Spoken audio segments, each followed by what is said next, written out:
جب کسی کے والدین فوت ہو جاتے ہیں تو یتیم بچوں کو لوٹنے والے اکثر وہی ہوتے ہیں جو ان کے سب سے قریبی رشتہ دار کہلاتے ہیں۔ یہ میری حقیقی کہانی ہے۔ جب میں چھوٹی سی تھی تب ہمارے گھر میں سکون تھا، خوشیاں تھیں۔ ہمارا گھر شہر کے ایک پوش علاقے میں واقع تھا۔ یہ ایک شاندار کوٹھی تھی جس کا وسیع لون سبزہ زار سے ہرا بھرا رہتا اور رنگ برنگے پھولوں کی وجہ سے باغ معلوم ہوتا تھا۔ بچپن تو ویسے بھی بھلائے جانے والا نہیں ہوتا، خواہ جیسا بھی گزرے۔ امی کا تعلق ایک غریب گھرانے سے تھا، جبکہ والد صاحب ایک امیر خاندان کے فرد تھے۔ ان کا اپنا کاروبار تھا، اللہ نے برکت دی تو وہ کروڑ پتی ہو گئے۔ اب دولت ہمارے گھر کی باندھی تھی اور سنبھالے نہیں سنبھلتی تھی۔ والد صاحب کا نام یوسف تھا، چچا بھی کاروبار کرتے تھے، لیکن ان کا کاروبار روز بروز تنزلی کا شکار ہوتا گیا، جبکہ والد صاحب کا کاروبار دن دگنی رات چگنی ترقی کرتا گیا۔ آخر کار وہ شہر کے چند گنے چنے امیروں میں شمار ہونے لگے۔ پاپا اپنے خاندان سے بہت محبت کرتے تھے۔ ان کا کنبہ مختصر تھا، 2 بھائی اور ایک بہن، جو کافی عرصے پہلے شادی کے بعد امریکہ چلی گئی تھی۔ چچا اکثر پاپا سے ملنے آتے اور جب آتے تو اپنے کاروبار کی تباہی کا رونا روتے۔ ان کی مالی حالت ابتر ہو چکی تھی۔ چچا کی خواہش تھی کہ میرے والد انہیں اپنے کاروبار میں شریک کر لیں۔ پاپا رحم دل انسان تھے، انہوں نے اپنے بھائی کی پریشانی دیکھ کر انہیں کاروبار میں شریک کر لیا۔ یوں چچا ہمارے کاروبار میں پارٹنر بن گئے۔ گو ان کی سرمایہ کاری برائے نام تھی، ساری دولت تو پاپا کی ہی تھی۔ احسن چچا کی 2 بیٹیاں اور ایک بیٹا عامر تھا۔ ان کا خیال تھا کہ اگر وہ میری شادی عامر سے کر دیں تو کاروبار خود بخود عامر کے پاس آ جائے گا اور وہ ان کے سرپرست بن جائیں گے۔ وقت گزرتا گیا، پاپا اور چاچا کے درمیان محبت بڑھتی گئی۔ کاروبار کے علاوہ دیگر معاملات میں بھی ان کی سوچ مشترک ہونے لگی، لیکن مجھے اپنے بزرگوں کے ان عزائم کا کچھ علم نہ تھا۔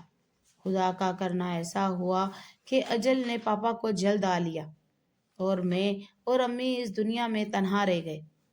بچپن میں ہمارا گھر سنبھالا ہوا تھا۔ ان دنوں میں میٹرک میں تھی۔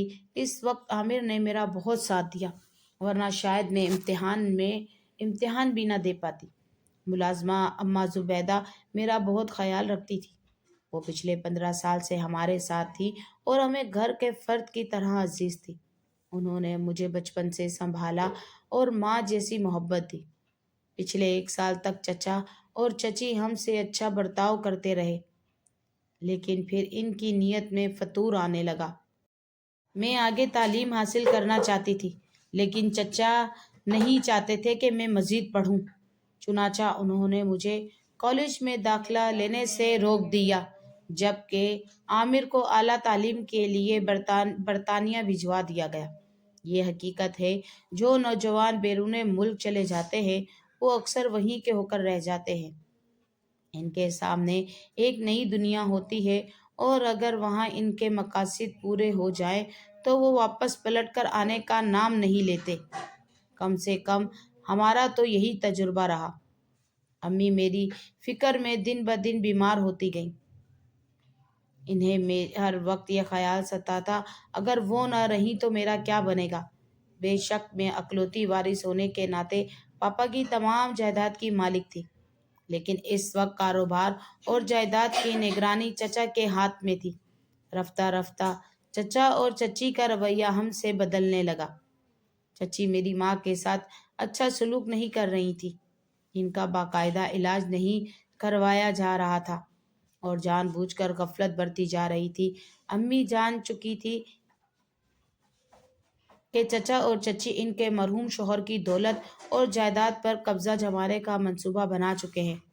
امی کے میکے والے غریب تھے، جس سے والد صاحب کا تعلق بہت کم تھا، اس لیے ان سے کسی قسم کی توقع رکھنا بھی بیکار تھا۔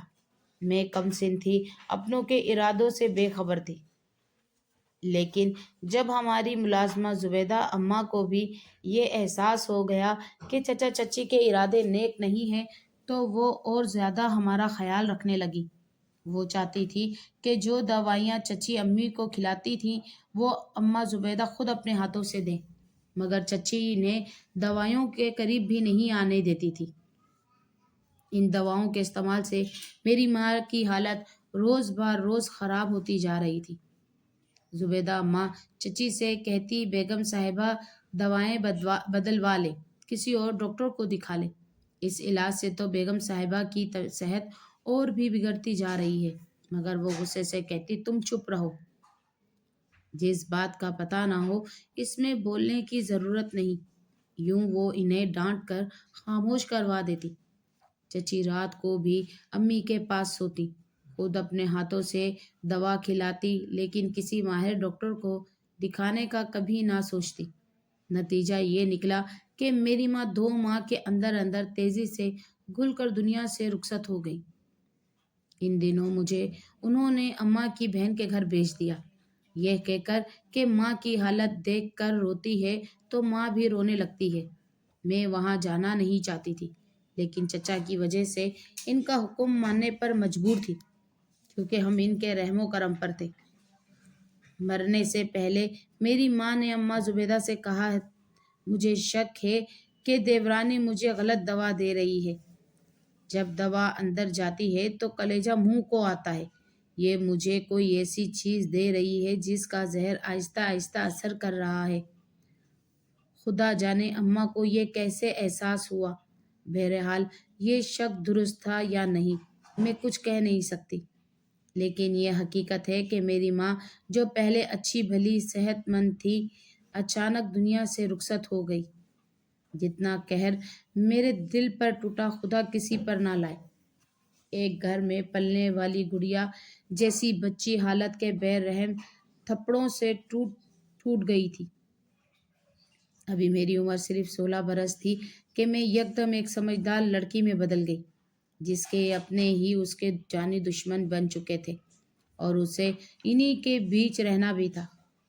میں جو کبھی ایک چنچل ایک لاڈلی لڑکی تھی، تنہائی پسند اور بوڑھوں جیسی سنجیدہ ہو گئی تھی، خاموشی کے سمندر میں ڈوب گئی تھی۔ جب کالج میں داخلے کا وقت آیا تو چچا نے کہہ دیا، ماں باپ کا سایہ اس کے سر پر نہیں، زمانہ خراب ہے اور مجھ پر بڑی ذمہ داری ہے۔ ملیحہ اب آگے نہیں پڑھے گی، بلکہ میں جلد اس کی شادی کر کے ایک بڑی ذمہ داری سے فارغ ہونا چاہتا ہوں۔ مجھے پڑھنے کا بے حد شوق تھا۔ میرے ماں باپ نے نہ جانے میرے لیے کیا خواب دیکھے تھے۔ سوچا بھی نہ تھا کہ میٹرک کے بعد کالج کی شکل بھی دیکھنے کو نہ ملے گی۔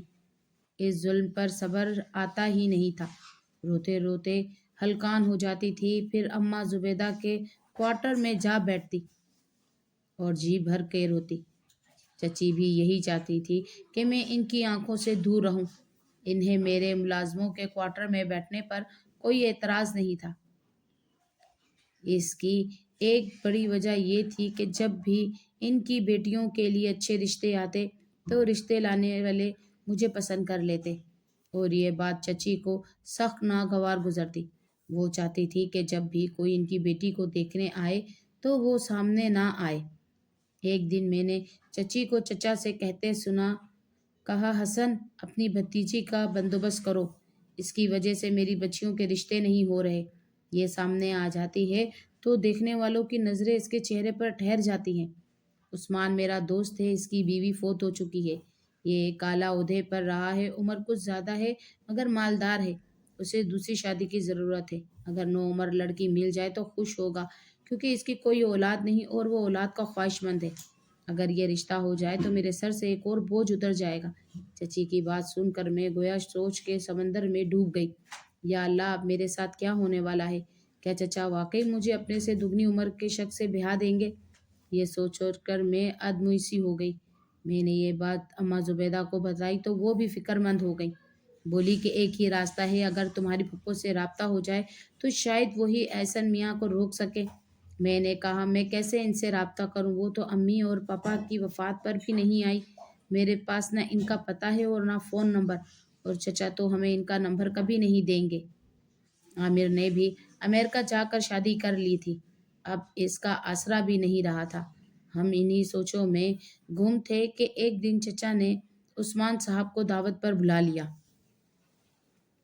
بہت پرتکلف کھانے تیار کیے گئے۔ چچی نے مجھے بھی خوب سجا سنوار کر کھانے کی میز پر بٹھا دیا۔ مجھے دیکھ کر عثمان صاحب حیران رہ گئے۔ ان کے چہرے پر ایک لمحے کو حیرت پھر افسوس کے آثار نمودار ہوئے۔ انہوں نے دل میں سوچا کہ ان لوگوں کو کیا ہو گیا ہے، اس بچی پر بھی رحم نہیں آتا۔ کیا واقعی میں 55 سال کی عمر میں اس ننھی سی بچی سے شادی کروں گا؟ وہ سمجھے تھے کہ احسن کی بھتیجی ان سے 10-15 سال چھوٹی ہوگی، مگر اتنا زیادہ فرق ان کے وہم و گمان میں بھی نہ تھا۔ مجھے دیکھ کر ان کا چہرہ مغموم ہو گیا۔ چچا نے بھی ان کے چہرے کے تاثرات کو بھانپ لیا۔ دراصل عثمان صاحب نے اپنی زندگی کا بڑا حصہ بیرون ملک گزارا تھا۔ انہوں نے کہا کہ میں ملیحہ سے علیحدگی میں بات کرنا چاہتا ہوں، اگر آپ برا نہ مانیں، کیونکہ میں لڑکی کی رضامندی جاننا چاہتا ہوں۔ میں شادی میں زبردستی کا قائل نہیں ہوں۔ احسن چچا اور چچی کو ان کی بات کی اہمیت تسلیم کرنا پڑی۔ وہ بولے، ہاں ہاں کیوں نہیں، ہم اس میں کوئی حرج نہیں سمجھتے۔ لڑکی کی رضامندی ضروری ہوتی ہے، لیکن ہمارے ہاں شادی بیاہ کے معاملات بڑے بزرگ طے کرتے ہیں۔ بچیاں تو نہ سمجھ ہوتی ہیں، وہ اپنا اچھا برا کیسے جانتی۔ عثمان صاحب نے کہا، ٹھیک ہے، بزرگ ہی معاملات طے کریں گے، لیکن اگر لڑکی خود کہے کہ مجھے اس رشتے پر کوئی اعتراض نہیں تو میرے لیے یہ بہت بڑی خوش نصیبی ہوگی۔ چچا اور چچی مجبور ہو گئے۔ وہ ہمیں کھانے کی میز پر چھوڑ کر دوسرے کمرے میں چلے گئے۔ میں نے اماں زبیدہ کو آواز دی اور انہیں اپنے پاس بٹھا لیا۔ عثمان صاحب سے کہا کہ یہ میری ماں جیسی ہیں، آپ جو بھی پوچھنا چاہیں ان کے سامنے پوچھ سکتے ہیں۔ عثمان صاحب نے کہا، کیا تمہارے چچا اور چچی میرے ساتھ تمہاری شادی تم سے پوچھے بغیر زبردستی کرنا چاہتے ہیں؟ میں خاموش رہی۔ تب انہوں نے کہا، دیکھو ملیحہ، تم مجھ سے عمر میں بہت چھوٹی ہو اور شادی جیسے رشتے میں زبردستی نہیں ہونی چاہیے۔ تمہاری مرضی کے بغیر میں کوئی فیصلہ نہیں کرنا چاہتا۔ تم ابھی 17 برس کی لگتی ہو، جبکہ 18 برس سے کم عمر لڑکی کی شادی قانونی طور پہ ممکن نہیں، عدالت بھی اجازت نہیں دیتی۔ خیر وہ تو بات کی بات ہے، فی الحال تم صرف اتنا بتا دو، کیا تم مجھ کو شوہر کے طور پہ قبول کر سکتی ہو؟ کیا تم اس کم عمری میں شادی کرنا چاہتی ہو؟ اماں زبیدہ نے مجھے ہمت دلائی اور بولی، بیٹی جواب دو، صاحب جو پوچھ رہے ہیں ان کو سچ بتاؤ۔ میں نے دل کو مضبوط کیا، لیکن زبان سے الفاظ نکالنے کی بجائے میرے آنکھوں سے آنسو بہہ نکلے۔ میں بولی، انکل یہ ممکن نہیں، میں آپ کو بطور شوہر قبول نہیں کر سکتی۔ خدا جانے چچا مجھے زبردستی آپ سے کیوں بہانا چاہتے ہیں۔ میں تو صرف کالج میں داخلہ لینا چاہتی تھی، مگر میرے سر سے والد کا سایہ اٹھ چکا ہے اور اب میں مجبور ہوں۔ چچا ہی میرے سرپرست ہیں۔ عثمان صاحب نے نرمی سے کہا، تم فکر نہ کرو ملیحہ، اگر احسن تمہارا چچا ہے تو تم نے مجھے انکل کہا ہے، اب تمہیں آگے پڑھانا میرا فرض ہے۔ پھر انہوں نے اجازت دی، کہا اب تم جا سکتی ہو۔ میں اماں زبیدہ کے ساتھ اپنے کمرے میں واپس آ گئی۔ چچا نے ان کے پاس جاتے ہی پوچھا، عثمان کیا ہوا؟ بچی نے ہماری لاج رکھی۔ عثمان صاحب نے جواب دیا، ہاں، مگر ایک شرط پر۔ اسے آگے پڑھنے کا شوق ہے اور میں اسے اسی صورت قبول کروں گا کہ وہ پہلے اپنی تعلیم مکمل کر لے۔ چچا بولے، ہمیں منظور ہے، لیکن آپ نکاح کی رسم کر لیں۔ عثمان صاحب نے کہا، نکاح تو کچھ عرصے بعد کر لیں گے، پہلے اس کا کالج میں داخلہ تو کروائیں۔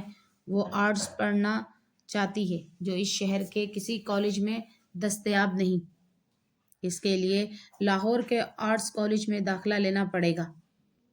چچا بولے، اس میں کوئی حرج نہیں، آپ ملیحہ کو لاہور کالج آف آرٹس میں داخلہ کروا دیں، وہ کسی گرلز ہاسٹل میں رہ لے گی۔ یہ مراحل پورے ہو جائیں تو نکاح بھی کر لیں گے۔ لیکن چچا کو میرا دوسرا شہر کے کالج میں داخلہ لینا منظور نہ تھا۔ انہوں نے مجھے لاہور بھیجنے سے انکار کر دیا اور کہنے لگے کہ اگر یہاں کے کسی کالج میں داخلہ لینا چاہیے تو میں کروا دوں گا، لیکن لڑکی کو ہاسٹل بھیجنے کا قائل نہیں۔ ہاں، آپ آج کل میں نکاح کر لیں تو اپنی جواب داری پر جہاں چاہیں داخلہ کروا دیں۔ عثمان صاحب نے کہا ٹھیک ہے، پھر مجھے کچھ وقت دیجیے، میں سوچ کر جواب دوں گا۔ انہوں نے 1 ماہ کی مہلت لی۔ اس دوران عامر اور پھپھو کا فون نمبر میرے والد کے ایک رشتے دار سے حاصل کیا اور پھپھو کے پاس امریکہ چلے گئے۔ وہاں جا کر انہوں نے پھپھو کو تمام حالات سے آگاہ کیا اور انہیں مجبور کیا کہ وہ پاکستان آئے اور اپنی بھتیجی کی خبر لے۔ عثمان صاحب نے کہا احسن اپنے بھائی کا بزنس، دولت اور جائیداد ہتھیانے کے چکر میں اپنی کم عمر بھتیجی کی شادی مجھ جیسے بڑی عمر کے آدمی سے کرانا چاہتے ہیں۔ میرے نزدیک تو ملیحہ میری اپنی بھتیجی کی طرح ہے، مگر اس کی حفاظت کرنا آپ کا فرض بنتا ہے۔ پھپھو میرے والد سے بہت محبت کرتی تھی، وہ فوراً پاکستان آئی اور مجھے اپنے تحویل میں لے لیا۔ ان کے ساتھ ان کا بیٹا صفدر بھی آیا تھا۔ پھپھو نے میرا نکاح صفدر سے پڑھوا دیا اور مجھے اپنی نند کے گھر چھوڑ دیا۔ صفدر 3 ماہ کے لیے پاکستان میں رکے۔ انہوں نے ایک وکیل کیا اور چچا پر کیس کر دیا۔ کیس کے لیے مختار عام عثمان صاحب کو بنایا گیا، ساتھ ہی صفدر کے چچا جو خود بھی وکیل تھے، انہوں نے بھی کیس کی پیروی سنبھالی۔ میں کچھ عرصے پاکستان میں ہی رہی۔ جب تمام قانونی کاغذات مکمل ہو گئے تو صفدر دوبارہ پاکستان آ کر مجھے اپنے ساتھ امریکہ لے گئے۔ کیس کی پیروی میرے پھپھو کے دیور کرتے رہے۔ جب کبھی ضرورت ہوتی تو وہ ہمیں بلوا لیتے۔